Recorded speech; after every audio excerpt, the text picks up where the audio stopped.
Польща і надалі буде підтримувати зусилля України у відновленні територіальної цілісності аж до деокупації Криму. В цьому польський лідер Анджей Дуда запевнив президента України Володимира Зеленського під час зустрічі у Брюсселі. Глави обох держав погодилися, що їм варто виступити в Європі єдиним фронтом проти російських загроз.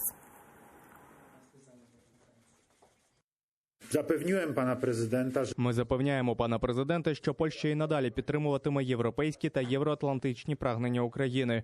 А також ми будемо підтримувати зусилля України у відновленні її територіальної цілісності і суверенітету у кордонах, які визнані світом, у вирішенні конфлікту на Донбасі, що має призвести до деокупації Криму. Україна повинна відновити свої кордони. І для нас це також дуже важливо. Польща є давнім і відданим другом України в Європейському Союзі. І я щиро вдячний шановному пану президенту за те, що ми можемо і надалі розраховувати на надійне плече друга. Ми маємо спільне розуміння глибини загроз, які несе для усієї Європи Росія, і разом боремося за те, аби ЄС залишався єдиним і солідарним з Україною у її боротьбі проти агресії.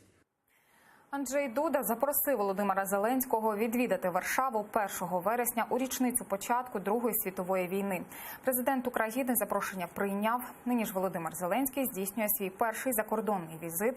Напередодні у Брюсселі, окрім Анджея Дуди, він зустрівся з генсеком НАТО Єнсом Столтенбергом та президентом Єврокомісії Жаном Клодом Юнкером.